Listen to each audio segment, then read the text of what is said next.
The cameras didn't blink, and suddenly the fairy tale image cracked, because this story isn't about royalty. It's about reputation and how fast a flashbulb can turn admiration into accusation. Tonight, the spotlight burned hot on Meghan Markle, and the moments critics swear the lens caught more calculation than compassion, more staging than sincerity, and more performance than presence. This isn't a recap. This is the whispered timeline people pass around when they say, watch closely, the camera never lies. It starts with tragedy, the kind that silences a nation. When grief filled the air in Uvalde after the Robb Elementary School shooting, emotions were raw, sacred, untouchable. And then she appeared, bouquet in hand, head bowed, cameras ready. Supporters said she came as a mother. Critics said she came as a brand. The stillness of mourning collided with the click of shutters, and people watching from home felt something twist in their stomachs. Was this compassion or choreography? So, it's just, of course it's important that public figures respond to this tragedy, and that's the most ghastliest of tragedy, but you can't help thinking there's a heavy dollop of opportunism and insincerity in this, which I think most people would find,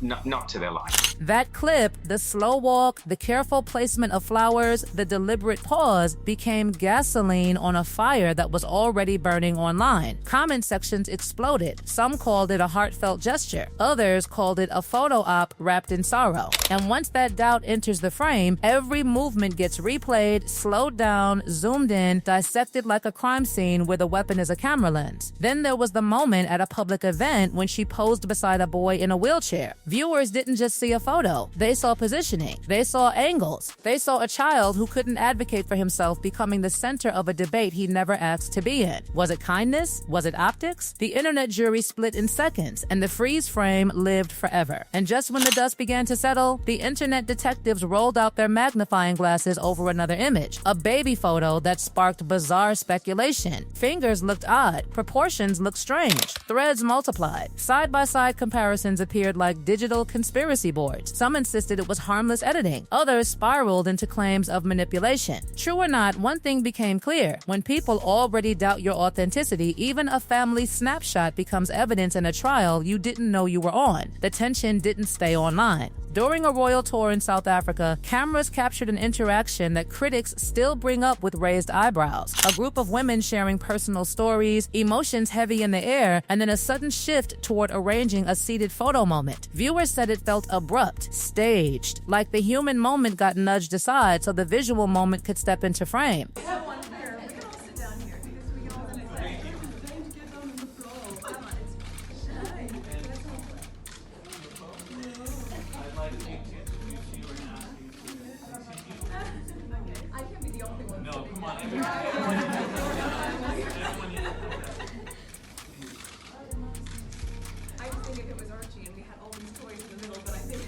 That footage traveled fast. Body language analysts weighed in, commentators slowed it down frame by frame. Was she leading or controlling? Was it cultural misunderstanding or image management? No one agreed, but everyone had an opinion, and opinions are oxygen in the world she lives in. At the Invictus Games in Canada, another clip resurfaced again and again. A woman in a wheelchair, a quick repositioning, a surprised expression. Supporters argued it was a crowded, chaotic environment. Critics said it looked like someone moving a prop into better lighting. That single second became a symbol for something bigger. The suspicion that moments weren't just happening around her, they were being arranged around her. Meghan, in the video, she appears to move this woman's wheelchair without asking her permission, and the individual stops mid-conversation, kind of shocked, as Meghan moves her towards the group for a photo, because, no one loves to document their good deeds more than Meghan Markle. And then came the celebrity crossover moment, a high-profile event, a sea of stars, and suddenly she's in the background of a photo with Chris Rock, hand lifted, smile wide, eyes locked on to the nearest camera like a heat-seeking missile for publicity. Was it coincidence, social mingling, or a perfectly timed photobomb? Depends who you ask. But the freeze frame didn't ask permission before going viral. During a trip to Morocco while visibly pregnant, another moment raised eyebrows. She moved quickly toward children gathered nearby, greeting them warmly. Some viewers saw genuine affection. Others saw urgency not toward the kids, but toward the cameras pointed at the interaction. interaction. The debate wasn't about whether she liked children. It was about whether the cameras arrived first in her mind. Her charity visits to Colombia sparked similar arguments. Hugs, smiles, carefully framed shots with local children. Admirers said she was bringing global attention to important causes. Critics asked why the visuals always seemed polished, coordinated, ready for press circulation before the dust from the visit even settled. In the court of public opinion, intention is invisible, but optics are loud. Even disaster zones weren't safe from scrutiny. When wildfires devastated parts of California, she and Prince Harry visited affected areas near Los Angeles. Supporters said they were showing solidarity. Critics coined cruel nicknames like disaster tourists, accusing them of showing up with cameras instead of supplies. Fair or not, the narrative stuck because by then, every appearance was filtered through suspicion first and sympathy second. Then there were the classroom visits, smiling photos with school children, group shots that looked cheerful on the surface but stirred debate underneath. Were these uplifting engagements or interruptions packaged as heartwarming content? Parents online argued both sides, and once again, the real story got drowned by the louder meta story. Are we witnessing service or staging?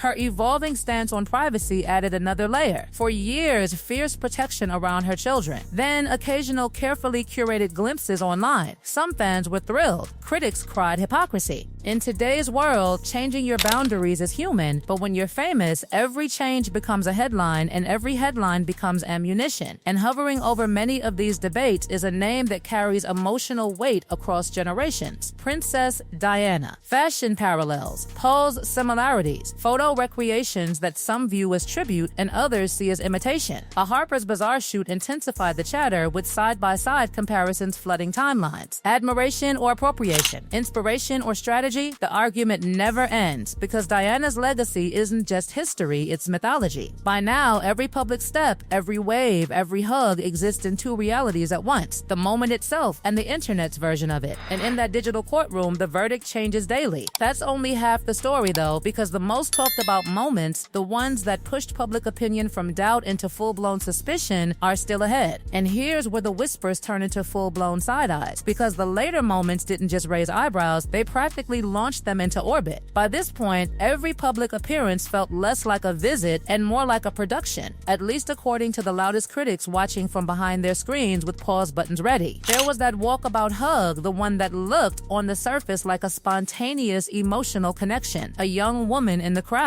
arms open, a warm embrace, the kind of image that melts headlines. Except internet sleuths didn't melt, they zoomed, they dug. And when photos later surfaced of the same girl smiling beside her in Los Angeles, the narrative flipped instantly. Coincidence? Supporter? Plant? Nobody could prove anything, but the suspicion alone was enough to turn a sweet moment into a supposed setup in the court of online opinion. And then came the footwear debates. Yes, footwear. Because when you're under a microscope, even your shoes become symbolism. Sporting events, charity matches, public engagements, and there she was in towering heels while others dressed for comfort. Fans called it personal style. Critics called it performance armor, saying she was always dressed for the photo line, never for the setting. The message they claimed it sent? I'm not here to blend in. I'm here to be seen. Fair or petty, that interpretation stuck. At polo matches, medal ceremonies, and game sidelines, the pattern, at least to critics, looked familiar. Position near the center, posture camera ready, expressions dialed to maximum warmth the second a lens swung her way. It fed the growing belief that nothing around her was accidental anymore. Not where she stood, not who stood beside her, not even who stood slightly behind her. One moment that really fueled that fire was a trophy presentation where viewers swore they saw her subtly directing who stood where. A slight gesture, a step forward, another woman edged just out of frame. Supporters said it was crowd flow, nothing more. Critics said it was image control in real time, ensuring she couldn't be cropped out of the final shot. True or not, the freeze frame analysis became another viral exhibit in the never-ending debate. By now, even fashion shoots weren't safe from interpretation spirals. The magazine spread that drew the loudest reaction was the one dripping with soft lighting, thoughtful gazes, and styling choices that many felt echoed Diana's most iconic visual eras. Admirers saw homage, a modern woman nodding to a beloved figure. Detractors saw mimicry, calculated visual déjà vu designed to tap into emotional memory banks. Side side-by-side collages spread like wildfire, and the argument wasn't really about clothes. It was about identity. Was she honoring a legacy or leaning on one? That question resurfaced again when old footage circulated of a casual video filmed in a Paris tunnel, the same tunnel forever tied to Diana's final moments. To some, it was just geography. To others, it felt eerie, unnecessary, almost symbolic in a way that made people uncomfortable. Intent is invisible, but symbolism? Symbolism screams, especially online. And then there's the family image puzzle. Years of fierce statements about privacy, about protecting children from the glare, then carefully curated glimpses shared on social media. Supporters argued that parents are allowed to evolve. Critics said the shift conveniently aligned with brand rebuilding phases. Even the tiniest details in those photos, body language, clothing choices, spacing, became discussion threads. When the public stops just seeing a picture and starts analyzing it like a psychological study, you know trust has thinned. School visits added another complicated layer. Bright classrooms, surprised children, wide smiles for group photos. Some parents watching thought it was lovely exposure for the kids. Others questioned whether classrooms should become backdrops at all. Again, the core moment, meeting young students, got buried under the bigger suspicion that every environment eventually becomes a set. And through all of it runs the same underlying accusation from critics that she doesn't just find cameras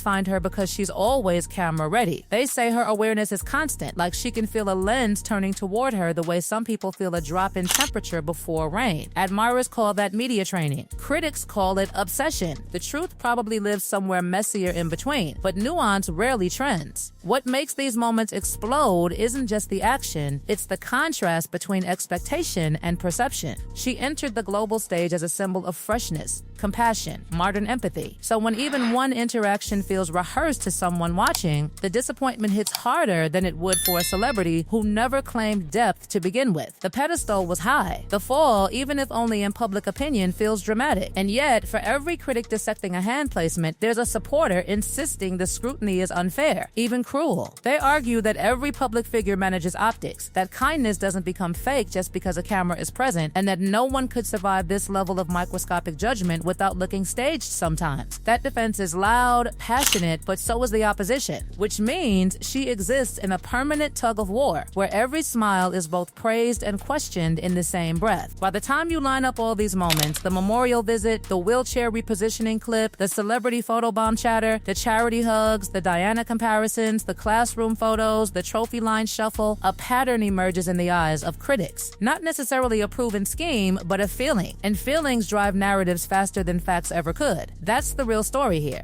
Not just the photos, but the erosion of benefit of the doubt. Once people start assuming performance first and sincerity second, every future moment walks into the room already on trial. And in the age of slow motion replays and viral zoom-ins, redemption is harder to capture than a perfectly lit photograph. So the question that lingers isn't, did these moments happen? They did. The question is the one that splits audiences right down the middle. Were we watching compassion caught on camera, or a camera being carefully fed compassion? And depending on who you ask, the answer is already decided before the shutter even clicks. Before the shutter even clicks. Before the shutter even clicks. Before the shutter...